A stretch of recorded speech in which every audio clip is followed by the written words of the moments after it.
Hey, yo, what's good with it, y'all? It's your boy, Mistah Wilson, and you are now tuned in to WilsonBlock100 Radio. And we got a very special guest on the block with us today, Mark Sutton, a.k.a. Big Preach. What's going on with What's it, up, man? what you like, one? Chilling, Yeah, man. yeah, You know, yeah. super honored to have you here with us for this exclusive interview with the Wilson Block, man. I appreciate to be here, brother. I appreciate being here. It's an honor. So what's new, real quick, man? That's an interesting question. There's so much new right now, man, going on, especially in the city of Pasadena. Right. That I don't know where to start at. Yeah. So I usually got the formality for that. You know what I mean? So for our audience listening, man, can you just hit us with a quick background? Yeah. So my name is Mark Anthony Sutton, aka Big Preach. Yeah. I'm one of the original founders. There's a few of us. Of the Pasadena Denver Lanes, which is the second largest blood gang in California. Some people say the first, but I say the second. Okay, no doubt. So, life growing up in Pasadena for you, you know what I'm saying, West Side, you know what I mean, you came around, you say you found a member, so you came around before it was even a thing, really. Mm-hmm. So tell us about how all that kind of cultivated. So, the big homie Jerry Smallwood came from L.A., He moved to Pasadena. He was the first Denver Lane here in Pasadena. Heavy. And from Jerry, everything else evolved. Okay. Is that who influenced you to get involved? Well, yeah, Jerry influenced me to get involved, basically because of the way he represented, the hood. Right. And then, it was his brothers that I connected with. Me and his brothers got real close. Right. And so, how old were you at that time? At that time, I think I was about 12 years old. Oh, okay, yeah, prime. Yeah. Pre-teen years. Yeah. And 12 and just impressionable. Right. I moved from Chicago out here when I was about 10 years old. Okay. And so I was immediately exposed to the Los Angeles, the California life. Right. And my exposure was originally not a good one by a Crip. Okay. A Crip that they call Sweetback. What's so interesting is this Crip that is that exposed me to the Crip gang was negatively is in the park, homeless. Like he's just on drugs, he's just gone now. Wow. But his influence is what made me become a blood. What made me, because I didn't like Crips after my experience with him. Okay, interesting. Right. Because I was gonna ask you that exactly. In Pasadena, what was it that? Because we know what was going on in L.A., right, the South Central, right? And what exactly in Pasadena, like for example, what made it a blood city? You know what I'm saying? More so than a Crip city. Well, initially, it was a Crip city. Okay. And also there was another little crew of people that was called Homeboys. I mean, it was called not Homeboys. It was called I'll think of it in a minute. Yeah. I'm getting old, but they were another part of the gangs that was here in Pasadena, right? And so, but the Crips was the West Side Crips was the first Crip gang in Pasadena. Oh, interesting. Yeah. And they came from South Central as well. I don't know where they originated from. I just know they were in Washington West Side of the Kings Manors. Okay. So Kings Manors had Washington West, and then it was the Kings Manors. They were in the Washington West Side. So it was actually Crips in the projects first. Right. Oh, it was Crips, yeah. Interesting. Yeah, it was Crips first. Okay, and then the whole Altadena thing coming along. What era did that come along? Well, the blocks came like maybe I'll say about 76, 77, somewhere around there. Okay. They wasn't too far behind the PDLs, but the Alley Cat Crips was way before the PDLs. Okay. Right. Oh, interesting. And they were before the Altadena blocks too. Okay. Right. And then so what was the beef of that era, right? So you became a blood because there was a Crip that tried to punk you. Right. Is that more or less the story? Yeah, basically it was a Crip that bullied me. Right. Because I was a little boy going to the store and then he bullied me. Yeah. And as me walking to the store for my mother, I was like, man. Yeah. Come on, man. Yeah. What the hell? This is right. And so your boys was already like becoming Bloods, right? Well, no, because they wasn't becoming Bloods, but majority of all the dudes who became Bloods, I grew up with. Okay. Right. So even though we all basically grew up together, right. and then we all basically started becoming Bloods together. Okay. You know what I mean? And so what became the activity, right? Before the seriousness of the beef came, right? Before there was really, guns going off, and you know what I mean? Well, initially it was mainly just, people would, you would see an rival gang member, and then you see them, and then y'all get down. Right. Y'all fight. Right. You know what I mean? It was just a lot of fighting. Okay. Back then, the guns start coming. I would say maybe in the early '80s. Okay. Because when we start seeing gunplay, right, we just getting in the game. We didn't really have guns. I used to carry a big old machete around with me, and that was my weapon. Wow. Yeah, back then it was, the chains, right? And bats, and, right. Yeah, I was watching the Warriors. I know that's some East Coast shit, but I mean, right. that was that street shit. Yeah, that's you know what I mean? That's what it was back then too. When we was coming up. Brass knuckles, all that we used to have. So what was going on in Pasadena?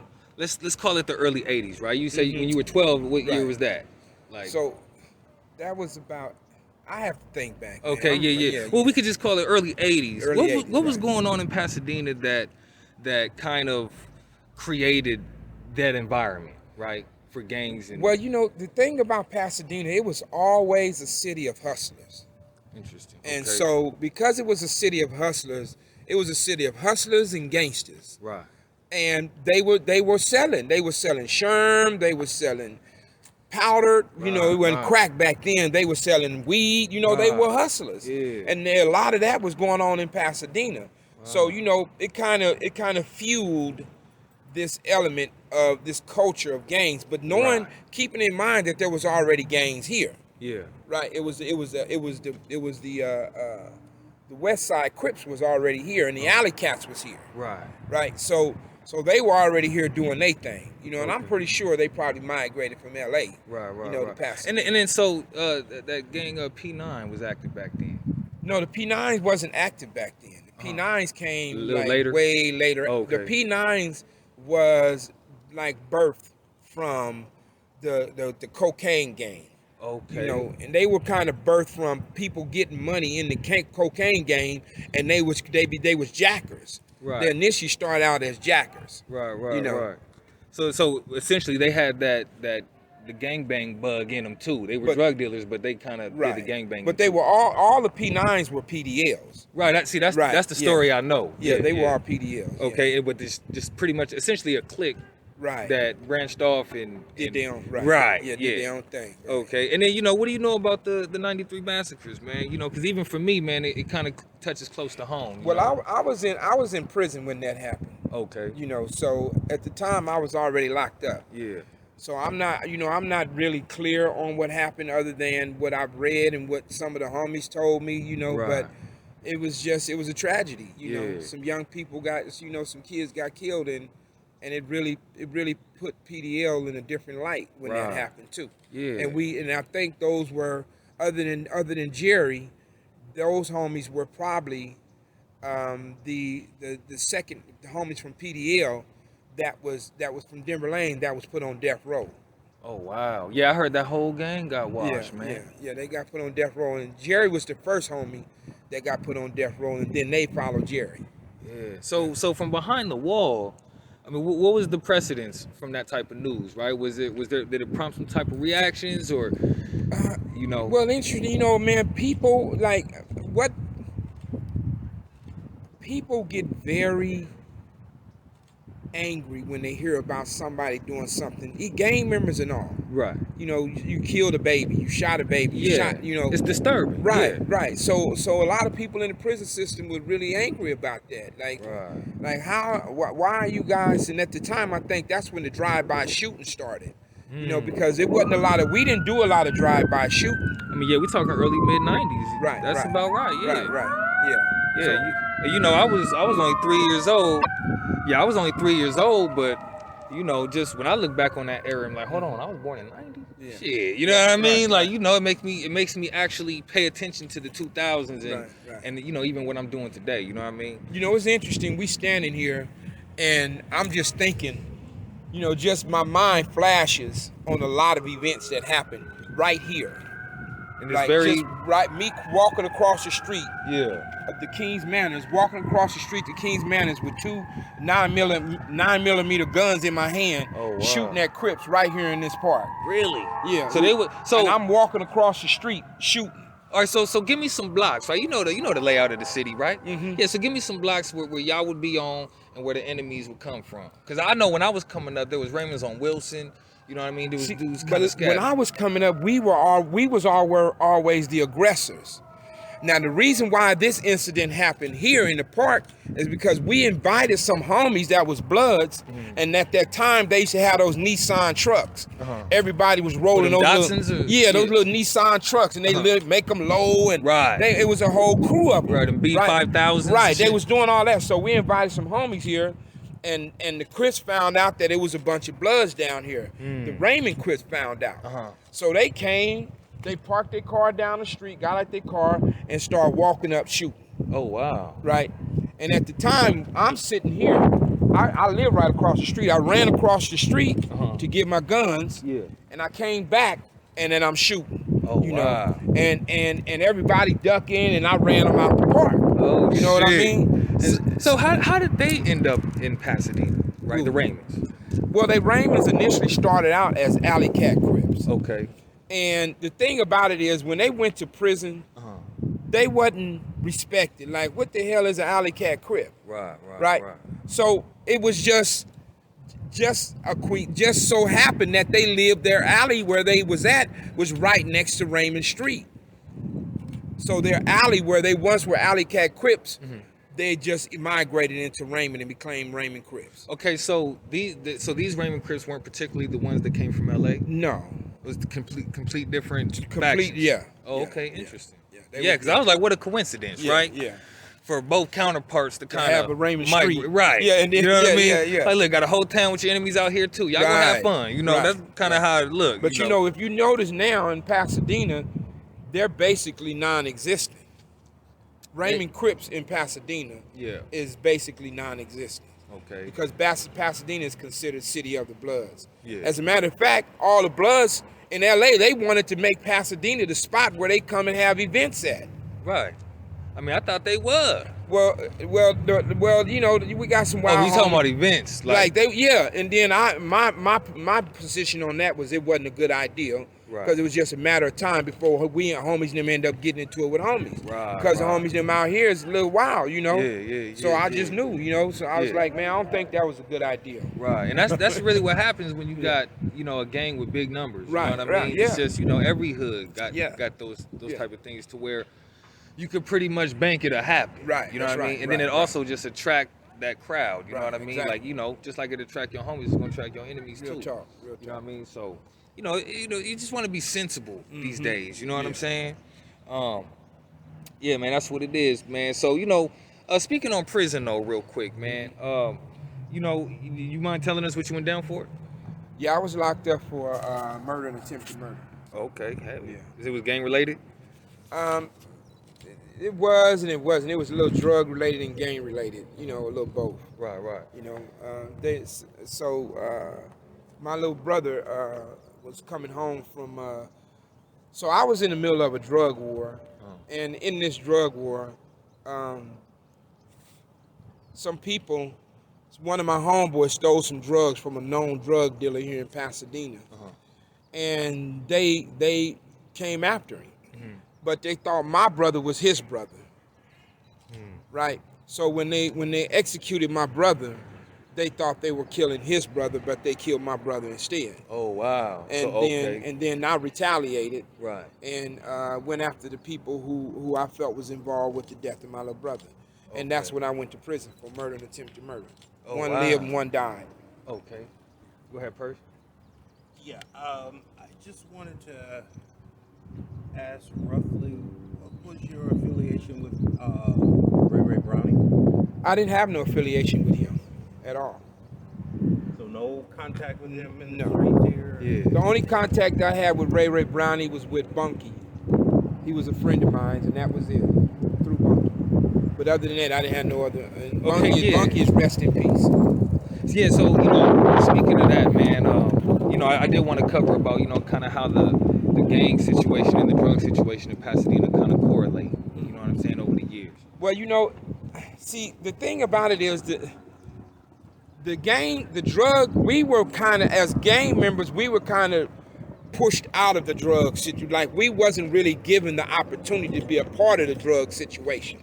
Like, we kind of had to find our own way because people didn't trust us as gang members. Like, we were wild, they didn't know if we would try to rob them. They didn't know if they'd give us drugs and we run off with them, and now they got to try to come at us. And, so they really didn't want to deal with us. Interesting. So I had to go and I got my drugs from Honcho, which was one of the biggest dealers in LA, and he was a Gray Street Crip. Okay. Right? And so that's when I started bringing my drugs from LA to Pasadena. Oh wow, interesting. And it was through a crib.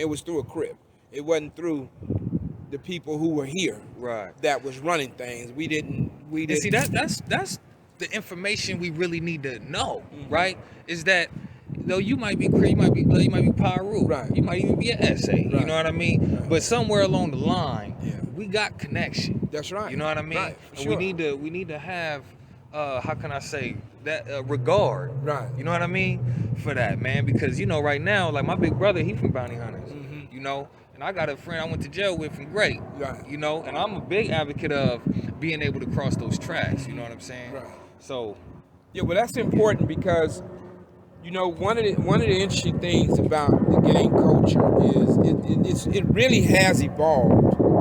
But there's some people who want to take it back to where it used to be. Right now, when I say evolved, what I mean is that, we're not as active as we used to be at each other. We understand that you can be a Crip and I can be a Blood and we can still respect each other. Just like we can still operate among each other, and even to the point where it's like some homies, they can't be around a Crip who say cuz because, that's like, oh man, boom, nigga, you cousin me. And then other homies, same thing around, Chris, man, that fool is slobbing me over there. They go through like Blood and me and all that. Come on, man. Like, you know what I mean? I go over here and deal with Big U, and he got all these little youngsters on the football team, and them little youngsters is trying to get their life together, but they Crips and they saying cuz. So, I mean, like, and when they talk to me like I'm their big brother. Right. But they still may say cuz, but I'm not tripping on them like that because I'm like, man, that shit don't mean like that. Yeah, right. Like, that's just it's like in some states you go to, the word cuz or the word blood is just a slang. Come on, young blood, what I'm saying? It's just a slang. So I get where they at mentally because that's just where they at because they didn't have some raw experiences with some Crips or some Bloods. Right. I get that. The experience don't really determine the conversation. You know what I mean? The experience is one thing, but the conversation is another. And so those words are triggers for a lot of them. And I get it. I used to be the same way. You know what I mean? And so, but even going to prison, like it's a different ball game, right? The code of the not the code, but the rules of the streets don't necessarily apply. It's a different program, right? That's right. So tell me kind of like the differences. Well, there's protocol in the prison system. And it was when I first got locked up, the protocol was even more stricter. Right. More now, militant, right? Yeah, it was now the protocol is a little loose. But it's still there. Right. And one of the protocols is if I hit the yard and I know that there's a Crip that I got into it with on the street. Right. So I can't just go take off on him. Now I can. And suffer the repercussions. There's going to be some repercussions, right? So especially if I take off on him and blast him. If I take off on him and stab him, now that's a whole. Now you done pulled all the homies into it because now everybody is finna get involved with you blasting one of these dudes, little homies or whatever. You know what I mean? So the protocol is that when you hit the yard and you got a beef with somebody, you tripping with somebody, you get into it with somebody, you get at your homie, that dude right there. Whoa. Okay, let me deal with that. Go arrange it. My homie said your people did when they was on the street and he want to deal with that, right? All right, I'm gonna let him know, y'all. You know, now And that's good, and that's how it should be out here, right? Yeah. Because that way we'd be able to micromanage these little beefs Right. and still coexist. That's cohesive. right. The same thing I remember. I remember Big U was doing an interview, and in the interview he was talking about how he's a known rapper from the '60s, and how he came into their hood and then he got into it, but he didn't check in, right? So in other words, when you come and you know you're in the hood, like check in with some of the real ones, check in with the ones you know, so that if something pop, they already know. When I was doing security in Big U hood, when I called him and said, I'm in your hood and I'm doing security, so I'm letting you know in case something pop. Yeah. He said, all right, bro, let me know. You know what I mean? Right. And it's a respect thing. Right, most definitely. But you know, at the end of the day, when you create, you need structure. Right. And when you don't have structure, that's when you have chaos. Right. That's when you have everybody, and then you got some of these cats that, like I always say, you ain't bigger than the game. Right. Never think you bigger than the game. Right. Like the game, the drug game, the gang banging game, you're not bigger than the game. Right. There's rules, there's policies, there's regulations, unwritten rules, things that you have to adhere to. Right? If you don't, eventually you're gonna have to answer to it. Now, if you ain't got a problem with that, and then just be prepared for the repercussions. Right? Yeah. That's just how it is. You know what I mean? Man. And that's not speaking on no, like, Big U and Little I and none of that. It's just basic math. It's just how it is, how it's set up. Right. And also, how was it, since we're outnumbered by the Mexicans, how was the survival rate there in prison? Well, we're not outnumbered in the prison by the Mexicans. Right. We're not. According to the studies. Well, but ultimately, in California. In California, we're not outnumbered. So at Soledad, where I was at, we outnumbered the Mexicans in the prison. Now, when I say outnumbered, this is what I meant. So you got the Norteños, you got the Bulldogs. So they're already divided. They're divided, right? Now the Bulldogs, the Bulldogs were Norteños who end up breaking off based on the Mexican mafia dude who, before he died, wanted all the Mexicans in the prisons to come together. The Norteños wasn't with it, right? The Bulldogs were with it. So when the Bulldogs end up breaking from the Norteños, which they all was once together, the Norteños declared them as enemies. Oh, wow. So they start going at each other like really, really tough. Right. Where they end up having to just put Bulldogs on one yard and they couldn't put them together. Wow. Right, and nothing, they was Hispanics. And so that kind of affected the Mexican numbers against the blacks. Right. Yeah. In particular at Soledad. Right. Okay. Because then at Soledad, the Norteños was allies with Bloods. And they both got the red rag. Right? Yeah. Right. So they were allied with Bloods. So they benches, like our benches was here, their benches was right there. Yeah. We plant our knives right there, they plant their knives right there. Right. So we were all like allies. So is it fair to say then there's really no beef then with the Mexicans and the blacks here on the streets? Oh no, there's beef. Well, yeah, I mean, the streets is different rules. Yeah, there's beef, but the thing about it is, we have some people on both sides that's wise. That's wise enough to know that there are certain things that we need to deal with so that we don't have the streets full of blood, so that our grandmothers and our uncles and our aunties and our cousins and friends can walk to the store without being singled out because you brown and you black. Right. And that's one of the things that I was saying to one of my brown brothers who I be working with. I don't ever want to hear about a black person going after a Mexican because he's Mexican. Right. Yeah. It's foul. Because he's brown. Because this is no different from white people coming at us because we black. Right. So I don't want to hear that. We know that there's some beefs and we know that there's some tension. Right. And keeping it 100, there's a lot of Hispanics that's racist toward blacks. Keeping it 100, Right. You know what I mean? At the end of the day, I don't want none of my people tripping on them because they brown. Right. That don't make us no better. Right. You know what I mean? So that's just my perspective. Yeah. So right now, what would you say are some good things that young men in the community, particularly the black community, right? Because we talk Crips and Bloods, right? that they could do, right? Just growing up, having some sort of role to play in the community. Well, look, my vision is to really focus on financial literacy in our community. Oh, that's key.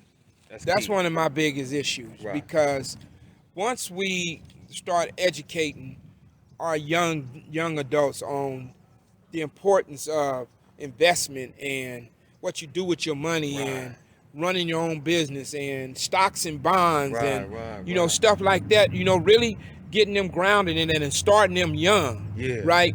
Then they can pass that on to their parents. Even we Exactly. started, they can take it, they can show their parents some things, Right. so that they can start bringing themselves out of poverty. Exactly. Right, lift themselves out of poverty. So Right. that's one of my major concerns with the Right. black community in particular, Yeah. is how do we start teaching our youth and our the people in our community financial literacy. Right. It's key, You know, man. That's most key. definitely. That's and how the how we interesting move. thing about the business is is that information is out there. That's right. You know what I mean? And we just got to create that framework. You know what I mean? That we can. Right. pass People it. always ask me, like, how are you doing what you doing and you was locked up for 26 years? Right. Like, how dare you? Yeah, Like, how are you able to? And I tell them, I said, look, I said, I understand that we have access to the internet, and I Google everything. Right. Right. The information's there. Yeah, it's there. Like, wanna know. Google everything. Right. So like a lot of stuff that I learned, and like I'm teaching people how to do stuff on phones and computers, and I'm like, wait a minute, what? I only been home 8 years, a little more than 8 Yeah, years. they supposed to be teaching me this Right, shit. right. You know what I mean? And then I tell them, like, people wondering, like, how did you help over 450 homies get jobs? How did you bring the community together? How are you working to stop the violence? How are you doing all this? And we've been here and we ain't doing it. Right. Like, how are you able to come there? And I tell them, man, it's about, you got to have a vision. Like, you got to have a vision for what you want for yourself and your community. Right. Right? And one of the powerful things about a vision, the vision has the power to pull you, it's crazy, through the challenging times. The gravity of your vision, when you have a vision for what you want for your future, your family, your community, when you find yourself dealing with challenging times, the strength and the gravity of that vision pulls you through them. Right. As long as you stay focused on it. Right. And I learned that with doing this time. Yeah. So let me ask you about that, man. With you said 26 straight. Right. I mean, now that's some hard shit. Excuse my language, but Yeah. I mean, I think there's something to be said about that. Most You know what I mean? definitely. I did 2 in juvie, so you know what I mean. I got a little bump on the elbow. You know what I mean? Right. But first I want to ask, when you had first went to jail, right? Mm-hmm. What was your general attitude, right? You were angry. Well, when I first went to jail, it was fear, because I didn't know Fear. what I was going into. Like, I didn't have a clue. Right. And there was some things that was going on in my life that I put in the book that you're gonna have to read in the book. Okay. Yeah, we're gonna be looking for that too, man. Well, the book is gonna get almost finished. Okay, But yeah. I put in the book. But there was some things that I had to immediately address when I got to prison. Right. And I had a friend who his name was Monster Milton, but he passed away. And Milton came and told me to walk around the track with him, and he said, some people wanted me to honor a hit on you, and I told him that I wouldn't honor it and nobody else would. I'm gonna leave it at that. I'm gonna leave that at that. Wow.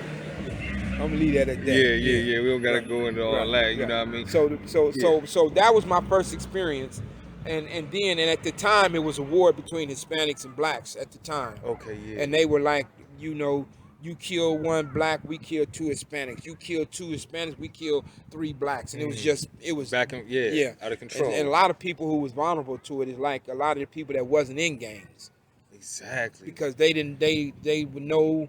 They would be around. They wasn't walking in structure. They didn't have and they would always pick. And some of the Christians that was going to church and stuff, thinking the Lord's gonna watch me and all that, they were stabbing them. Wow. Becoming victims of circumstance. Right. Yeah. Yeah, so, man. Anyway. So At what point in your term did you start to have a change of heart? You know what I mean? What were some of the things that led to that? 26 years, man. You know. So there was this. It was two things. Well, I'll just say two. The first thing was I was in Corcoran prison, and when I was in Corcoran, I had this dream. It was like a nightmare, and in the dream, my little brother, who was dead at the time, who I ended up in prison behind, my little brother, and my oldest brother, Victor. Well, he's the second to the oldest. They used to get in a fight all the time. So in my dream, we were in this garage, like a big oil garage or whatever, and they were getting in this fight. And I always came to my little brother rescue, told my brother leave him alone, get in the middle of it. Yeah. So this day they were fighting, and I got in the middle, and we're in this garage, and my little brother, he used to have a little temper, so he got angry and he kicked this this funnel. I don't know what it was. It was like this big old long pipe. And when he kicked it, all this oil spilled out on him. Like black oil spilled out on him. On him? On my brother, my little brother, the one who had passed, the one who I ended up in the prison behind, retaliating. Okay, for. yeah. So the oil kick spilled out on him, and then his body just immediately ignited. Oh, wow. In flames, right? And this was a dream that I had, right? I'm in this dream. Right. And my little brother is calling me to help him. But I can't get to him because the flames were so hot in my dream that I couldn't get to him. Right. And he ended up falling and slumping down where he's seated, like with his back flumped over, and he's seated down. And I'm crying and I'm tears in my eyes. And I woke up out my dream, and I kept on asking myself, like, what? Why the hell would I have a dream like that? And the only thing what came to me was, when I was growing up, I was really mean. Like, I didn't give a fuck. I'd shoot a woman. Or I was just really mean. Right? And with this crime that I was in there on, I kept thinking, I never went to the funeral of my little brother because I didn't want to see him in no casket. I never seen any of that. The last time I remember seeing him is when he asked me to give him some money to get his hair done because they had these little Jerry curls, and he had this one he wanted done. It was like $100 and something. And I gave him the money, and he came in after he got his hair done. That was the last time I seen him alive. And so I just wanted to remember him like that, so I didn't go to the funeral. I didn't go to none of that. Yeah, you know what I mean? Man. Yeah, right? Yeah. And so what I learned in that dream is that it really allowed me to connect with the people, like how killing someone affects people in such a dramatic way. I was thinking, this is how, when I shot people, when I did shit to people, this is how the families feel. This that nightmare they live. Yeah, this is how they feel, because I felt helpless. I couldn't help him. He's dead. He's dying. There ain't nothing I can do. And and you in jail over him, so you love him. Right. So you were given such a dream. So I was like, so I kept trying to figure out, damn, is this what this dream was about? Right. And that was a turning point in my life, where I started really realizing that you can't just do shit to people and not recognize how it's going to affect so many other people. Like, it just don't affect that person who you do something to. It affects their brothers, their sisters, their aunties, people who they met before you came along, when they was kids, people who they knew. Like, it affects so many people. And that dream of the death of my little brother in that fire, the way he was dying, it connect me to my humanity, right? And then after that, I went to a program that was called Leadership for Life, and it really taught me, one of the most powerful things that I learned was that my thoughts are not me. Like, for so many years, I felt like if I got angry, I had to do something with it. Or if I thought it, that means it was me. You know what I mean? Right. You're guilty of your thoughts. Right. We all get negative thoughts. So what I learned is that I'm the observer and the decider. My thoughts don't determine who I am. Right. And for me, that was a big thing. It was like a big transformation for me. Right, because we lived our thoughts. Right. Exactly. Most definitely. Right. And so that's why That's what those two moments in my life is what really changed my life. Changed me to start seeing things differently. To be able to consider other things. Because you know, when you gang banging and you in this culture in this life, you ain't trying to consider other shit because it could potentially put you in jeopardy. Right. Right? It can potentially put your life in risk. Right. So what you know. Yeah. Right? And you don't want to change what you know because that's what's keeping you alive. Right, exactly. You know what I mean? But what I learned is that doesn't necessarily mean it's keeping me alive. I'm just surviving. I'm not living. Yeah, exactly. Right. You're just surviving. Right, I'm just surviving. And so I want to do more than survive. Yeah, and you know, that reminds me of, you know, a line I heard in a movie one time where a dude said, you know, these men have to live with themselves. Right. Right? That was a perfect example of a man having to live with himself, right? Having to wake up from nightmares from the things he's done, right? Now it's on you whether you gon', you know, rise to the occasion and change, let it change you, or be destroyed by it. You know what I mean? There's a term that's called phenomenologic reporting. Phenomenologic reporting is what Martin Luther King studied. It's when you can take a look at yourself. Like you can pull yourself up out of the circumstances and look at the behavior, look at the reaction to it, look at how you move in it, right? And that's one of the things that I learned is this phenomenologic reporting, right? Is so that I can start taking a look at the behavior before I act. Interesting. You know, right. Look at the cost and the payoff. Right. Well, you know, your own behavior, right? That's right. The things that get you in your position, right? I remember That's one of the little homies. One of the little homies' brother got killed, and I had just talked to him, you know, and getting him a job and everything. And when his little brother got killed, it pulled him back in, where he was like, "Fuck this, right. Somebody gonna have to pay." Yeah. And being able to sit with him and just have that conversation with him and tell him, "Man, look, I sacrificed my freedom and my family for the hood, right? And my little brother got murdered." And that was for the hood, and then I retaliated, and you know, and that was for the hood because I was like, I'm Big Preach. How dare you do something to my brother? Right. It was more about my pride than more than just the retaliation. Right. Right.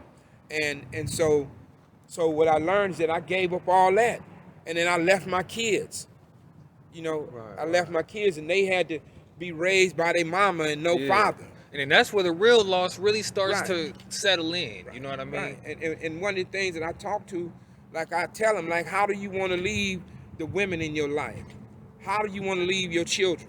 Right. You want to leave them helpless without you? Right. You want to leave them without no resources because you decided to represent the hood and kill somebody? And then when you leave and you get locked up, who do you leave behind? You leave your mama behind. Man, you leave your children behind. The whole tribe.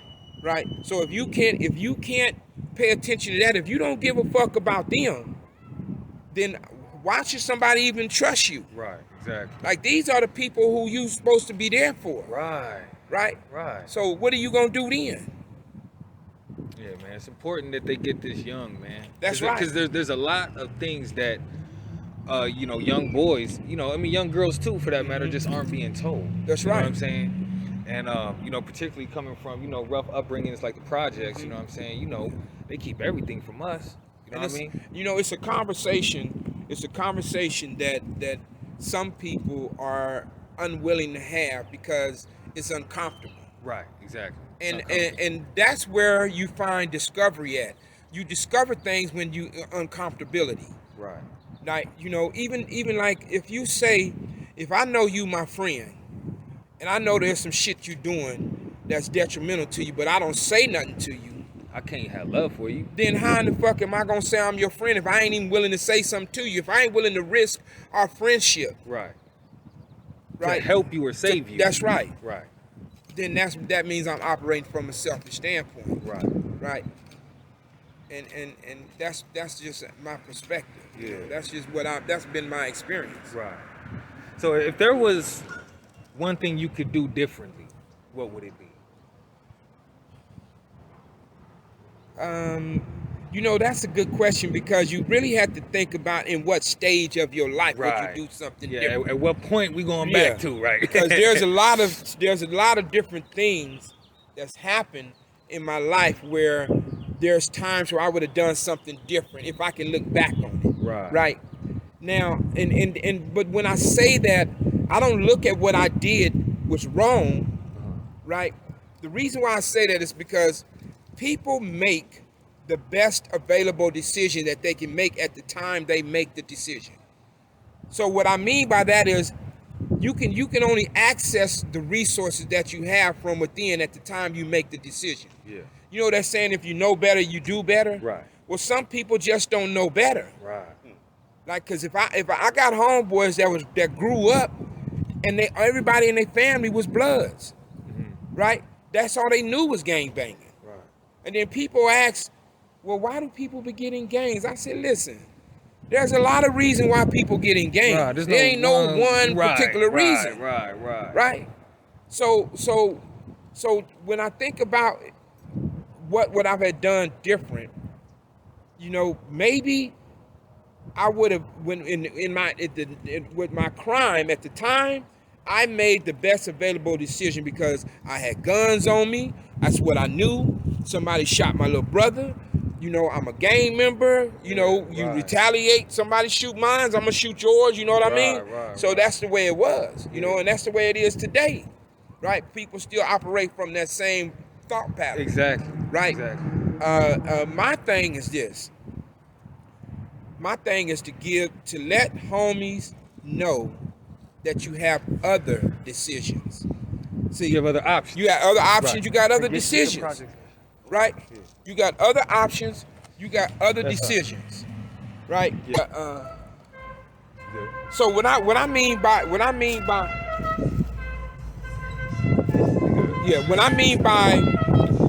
other decisions. Yeah. So an example is this. A homie gets shot, right? Right in the middle of a homie getting shot, everybody's getting strapped to go retaliate. Right. Now somebody done already retaliated already. Because especially, you know, if you got a big hood and you got crews and everybody know the dude who got shot, different crews gonna go retaliate. Right? You know what I mean? Right. For sure. So they gonna get hit more than once. Right? So I'm among some homies getting strapped. They ready to go put in work because the homie got shot, right? So I say, I'm gonna tell you why I'm having this conversation. So I say to the homie, listen, don't y'all know the police is up there waiting on y'all? Because they just shot. Homies just already went up there. Right. I said, and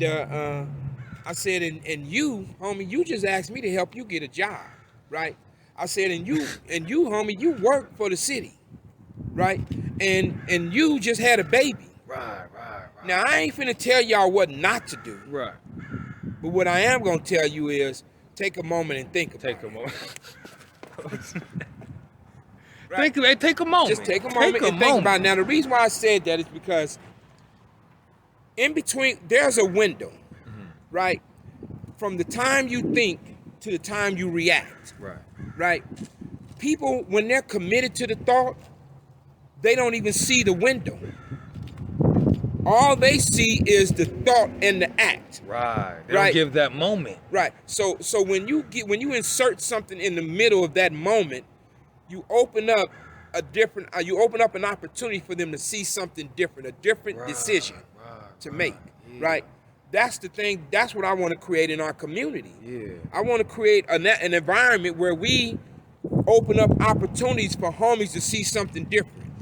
Right. So I go to a homie and he making money, he selling drugs, he doing his thing, he rapping, whatever, right? So I come to him and I say, listen, homie, you know, I might be able to plug you in with some people where you can get your music out there, but you got to do something different. Like, you think they gonna put money and anything behind you, and you liable to get shot. Right. You gonna go to prison. Right? You can't make no more music for them unless you get a phone and you do something over the phone in the penitentiary. Right. And ain't no one trying to put up with that. Right. So I say, so you got to think about what you want to do. Right. Because at some point you got to step back and say, okay, what do I really want? Right.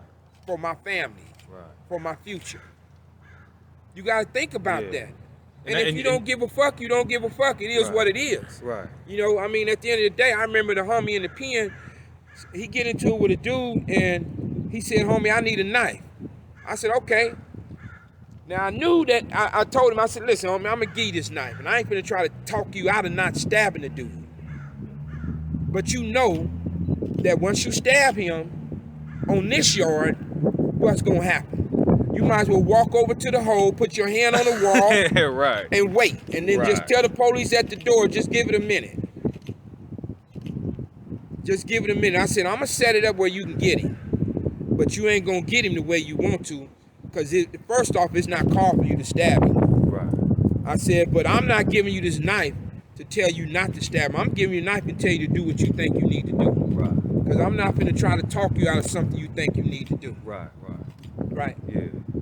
And that's just keeping it 100, because I like, one of the reasons why I say this to people and they don't understand it. I said, one of the reasons why PDL grew the way it did, because when we used to have meetings, it was mandatory that every homie who's sitting in the meeting say something. Interesting. Mandatory. Wow. You can't come to a meeting and not say nothing. Right. One of the reasons why is because I wanted everybody to have an active participant role and I wanted them to know what it is to be a leader.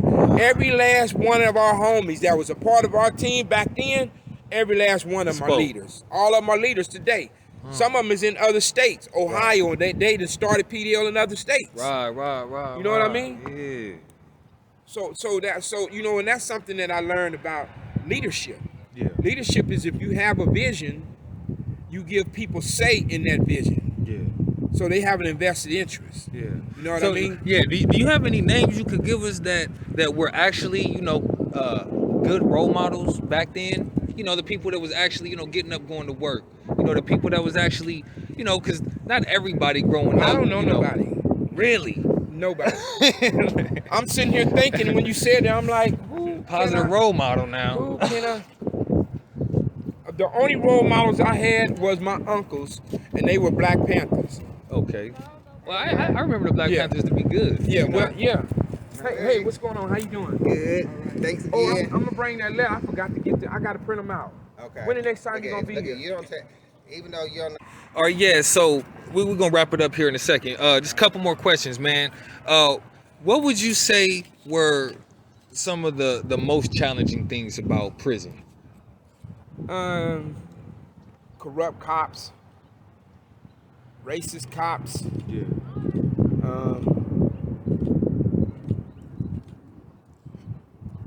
More so than the other inmates. The cells, the cops, the inmates. I could do the time with the inmates. It was the police. They were worse.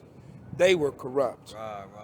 They were really corrupt. Can you kind of explain in detail when you say corrupt? Well, they would plant knives on inmates. They would set inmates to get raped by other inmates. They would set inmates up to get stabbed. If someone they would didn't shut tell, inmates to like get that. shot by officers. They would come in your cell if you wasn't like one of their flunkies and destroy your stuff. Now, which ones were you at? I was in Corcoran. I was in Soledad. I was in Folsom. Oh, wow. I was in Lancaster. And Folsom is the worst. I was in. It was about 5 of them all together. Which one you did the biggest stretch in?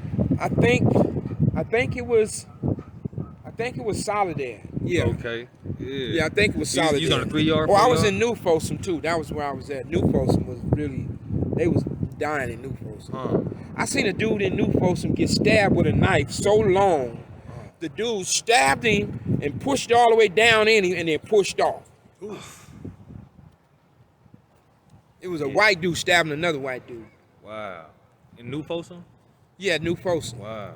Mark, so can you understand some guys can go to prison and come out crazy?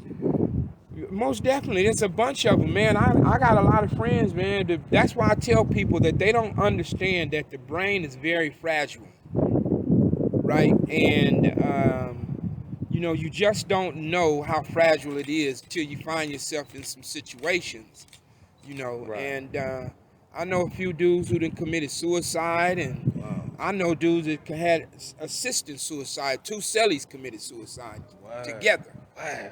That's deep, man. You know, that's heavy. So, prison is, and people don't realize that prison, even the paint on the wall of the prison is sensory deprivation, right? It's really crazy. And then they used to have these alarms go off to throw your sleep pattern off. Right. They say they was testing. Why are you gonna test an alarm at 2:30 in the morning? Right? You know what I mean? Right. I remember when I was in Challenger, man. I was 16, and the DPO or whatever, they would come on shift and just give us a whole range of orders, right? Parade, rest, line it up, make a wish, all this stuff. But just back to back to kind of check the temperature of how we moving. Yeah. But me, I would always have a problem with it by the third order. I'd be, kind of smacking my teeth like, bro, what the fuck, you know? Right. And I've also witnessed on Facebook guys in prison with cell phones, all the snacks and all the stuff that you can get here on the streets. Yeah, but that stuff is nothing. What they get in there, all that stuff is it's just bad. Yeah. Like, for instance, the food in the prison system is so bad, people were dying from it. That was one of the reasons why the federal government came in, because of food and medical, right? The norovirus was so rampant in the prison system, where so many people were just getting sick and having diarrhea and throwing up, everything, it was bad. The guys that get the food that go into the store, that food, they getting canned goods. Like, canned good food is not healthy for you, but that's the best we can get. That's the most healthiest food you can get in the prison system is a canned good. Right. The reason why people go into the chow hall to eat chicken, because it's the only real meat you're gonna get. Right? Right, real meat. But see, when I first got locked up, prison, they fed you pretty good, but then all the food, everything went down. Everything went down. They used to let you smoke cigarettes on the yard and shit like that. It's terrible. Yeah, it's terrible. So, I mean, were you in jail when all that was still kind of lenient? Yeah, when I got locked up, everything, they was like, when I first got locked up, they was feeding you pretty good. All that changed because of the victims' rights organizations and stuff like that. And affected different budgets. Yeah, then they took the weights out of the prison system and all that. All that stuff happened because of the victims' rights organizations that was saying that we were having it too good, What, like the ACLU and shit like that? Well, it was mainly the victims' rights organization and the CCPOA. And I also heard the guards saying some of the inmates were more buffer than they were. Yeah, well, that was one of the reasons why they took the weights, because it was too intimidating. They saying that the inmates were healthy and they were fit and they, all that stuff like that. God forbid that, right? Yeah. God forbid we have some. They said they inmates. They said that they were making super criminals. Interesting. Yeah, they said they were building super criminals. Yeah, depends on who you ask. You know what I mean? Let them tell it, right? But I mean, at the end of the day, taking the weights didn't deter crime and didn't stop crime. Right. So I mean, it wasn't relevant. It just took wreck away. It wasn't significant. It didn't make sense at all. To take it away. To take the weights away. Right. It just didn't. Because you're not healthy, because you can't handle us, because you're not staying fit. Right. They needed to have a standard of fitness for law enforcement, for the correctional officers, but they didn't. Right. They need to have. They got to be able. They got to be able to maintain full control. They got to be able to. I'm gonna give me one of those one day, but because it surprised me how loud the radio goes in those bikes, man. Yeah.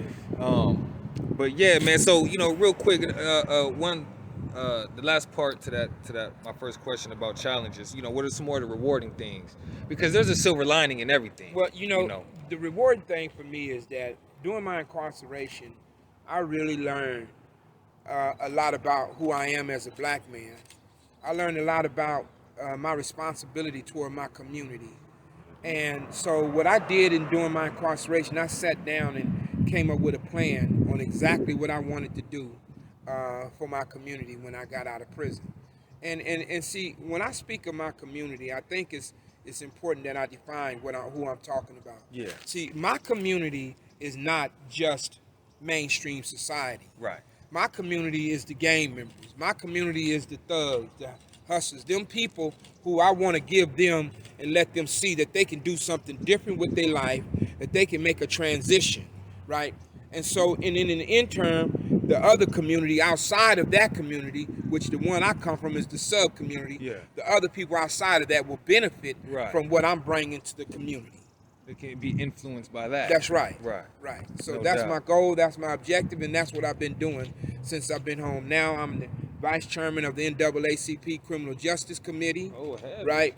I'm the chairman of Partnership Building Community Groups, nonprofit organization that I started while I was in prison. Okay. I'm also the vice chairman of Children Working to Save Our Planet. Okay. I work directly with an organization called My Tribe Rise, who's actively on the streets stopping law enforcement from killing black people and killing people. You know, so there's a lot that I'm doing now. Right. You know what I mean? And so, you know, I'm working with a brother named Ricky Pickens, who has really been instrumental in getting my foot in the door, because the city really didn't want to work with me because of my conviction. They didn't want to be seen to be working with a known convicted murder and attempted murder, and a person who is one of the founding members, one of the founding members of Pasadena, Denver Lane, and who contribute to what they're dealing with. You know, so they didn't want to work with me, but they, at some point, it was something that took place where they felt, okay, we need his voice. You know, the society, man, has a way of suppressing the best stories. You know what I mean? You know, the stories with people, because honestly, they should look at it like, because everything's perspective, right? They should look at it like, man, he'd be a great testimony. You know what I mean? To lead some of these young men and women, you know, on a better path. The financial literacy, that's major. You know what I mean? Because with that type of knowledge, an individual can help himself. That's right. You know what I mean? And you know, I want to commend you too, man. You know, I've been out here. I was a former foster kid. You know, I've been trying to find my way more or less through the years. You know what I mean? And I've been, you know, looking for somebody that is, you know, proactive. The way I'm proactive concerning community and things like that. Like, I understand I can't be everywhere. I understand that I can't connect with everybody. You know what I mean? But, you know, like I said, you know, I used to take myself to the library. You know what I mean? I had to take an action, a step towards, you know, the type of person I wanted to be. You know what I mean? And I knew early on that, gangbang, I had every opportunity to do it all. You know, sell drugs, pimp women, gangbang, all that type of stuff. I wasn't made for that. You know, in fact, there was just always something else I would rather be doing. You know what I mean? And that's one thing that I feel young people gotta, you know, be taught. You know, one of the there was a person that really was instrumental with me when I was incarcerated, and he helped me put my nonprofit organization together and my clothing company together. His name is Michael Ray Harris. They call him Harry-O. Oh, Harry-O. Yeah, he just got out, man. Yeah, he was very instrumental in a lot that I did, and how he helped me understand some things from a business standpoint. He's a business genius from inside the prison walls, you know, and he's one of the person who really made Death Row Record what it was through his resources, you know. And so, you know, people like that's now out, and you know, brothers like them, man, that's here to give back to the community, man. You know, we need to get behind them and support them. You know, the same way I needed that type of support when I got out. You know, I had to go to LA because Pasadena didn't want to work with me to get some support. Yeah, I know a little thing about that. I mean, I had to go all the way out the damn state. You know what I mean? Just to be like, yo. And when I was a part of the game and Snoop Dogg, they did a thing called United Hood Nation. And I was a part of that. I was the chairman of the education department of the United Hood Nation. Oh, wow. You know, so I've been active and really involved since I've been home. You know? No doubt. And how long you been out? I've been out since 2015. Oh, that's good. 13. Okay, man. Yeah. Hey, 2013 is kind of Well, when we got our my stuff. timing is perfect. I don't even know who this young man is you talking to, but it seemed like he was taping you. That's why I didn't want to be interrupted. You good. Right. But just what you just said to him, that's the only thing missing out that letter. Yeah. Oh. That you know, because you was in and you've been out, you know. So, I mean, man, that would put the icing over the cake. Yeah. So, I mean, if you want to, but if you don't, keep it as is. Yeah, you know, the reason why I didn't put that in there is because sometimes that it takes away the credibility of the letter. Okay. Because they look at it like, oh, he's just trying to help another inmate. Okay, but being out that you said 13, and what year is this? Yeah. So Well, I'm saying, but I receive what you're saying. They really, I'm telling you that what they do is they try to find a reason to discredit the letter. Okay. Right. So even though now I'm the chairman of the NAACP for Criminal Justice, I done did all this work, I done fed all these people, I done did all this, they'll take that, oh, he's an inmate. Okay. You know what I mean? Okay. So in every letter I've done for dudes, that the letter, if they make reference to the letter when they go in front of the board and says, you know, I have a letter in there from Mark Sutton, he's a chairman, and when they make, what that does, it highlights the letter. Right. And it makes them look at it. Right. Everybody who I said that to, that letter played a big role in them knowing that they had a certain support when they got out. Okay. And the fact that we're saying NAACP, That part. Oh, that's heavy. right, Yeah. that there alone carries a lot of weight. Right. You know. Right. And I talked to the president, and he in support of me doing those type of letters for dudes going to the board. Amen. Right. So that's why I do that. I appreciate. Yeah. Look at. You see, I kept saying thank you. I'm gonna need some more love because I already know. Like I said, I seen you in.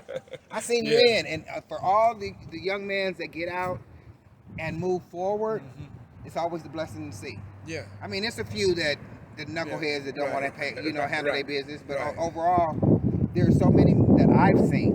Because it's another James Everett Jr. Yeah. I was up there with him. Yeah. I don't remember how long he's been out, but the same Right. thing. Yeah. He was probably knocking on your door. You Right, might have yeah. beat him, or he might have beat you. Right, But I know y'all was talking at Yeah. that same time. Yeah. So I mean, it's a blessing because I've Yeah. seen many get out. Yeah. And And the they young doing lady I good was stuff. riding with, her husband's out, and they live up the street from me. I'm jealous as a mug, but Right, yeah, but but he's trying to get out of my feelings, you know, Yeah, because yeah. I know it's my feelings. Right. You You know, know. but let me say Yeah. this. You have a good heart, right? Stay within that, because what's going to happen is, because this is what I learned about feeling gratitude and grateful for what something good happened for somebody else. It sets me up. And see, normally that, You know I'm gonna what I tell you mean? everything. Normally that's me. But we did, like I said, we used to travel back and forth. And she used to always tell me, if Charles get on before Papa, I'm gonna be mad at you. And it's not that I'm mad at her. I know what you're saying. You I know, know it's exactly not that I'm what you're mad at her, saying. but it's just my man is still in there. Yeah, and but for he what he coming home. did, Yeah, he for should be that. out- Yeah, you know, he should have been home. Yeah, they on some other, but So- but it's coming. Yeah, I know. Yeah, I know. Yeah, it's coming. So He's that's why coming home. you didn't see me since you Yeah. got out. Yeah. And you can see my glow from then Yeah. to now. But I've always had a glow. And I Yeah. keep my glow. Right. You know, because I keep looking up. Yeah, that's Knowing he right. got Most me. definitely. Yeah. So- Oh yeah. Man. But yeah, you Oh, know, yeah. like I said, it's a blessing. It's Yeah, a that's blessing. for And sure. you looking good, Thank you know, you. and Right. and you be doing your thing. Because Yeah. I done seen you, Yeah. you know. Right. I'm proud All right, of you. yeah, we're I gonna wrap it appreciate up. that. Thank Yeah. you. We're gonna wrap it up in a second, All right. man. Just real quick. All right, so before we cut out, man, go ahead and tell us about the book you got coming. Yeah, so my book is called The Makings of an Urban Gangster. It's an autobiography / like story, and it starts, you know, it gives a backdrop on the city of Pasadena, the beauty of it, how close Pasadena is to Los Angeles. Right. You know, it tells you like it talks about the Rose Parade, and then it brings you onto the side of Pasadena that a lot of people don't talk about. Right. Okay. Yeah. When can we see that? I'm working on it right now. I got a ghostwriter. I'm pushing him to get it done for me, but you know, it'll be done. It'll be out this year. Okay, no doubt, this year. This year we're gonna Yeah. be on the lookout, man. And then For where sure. can people find and follow you online?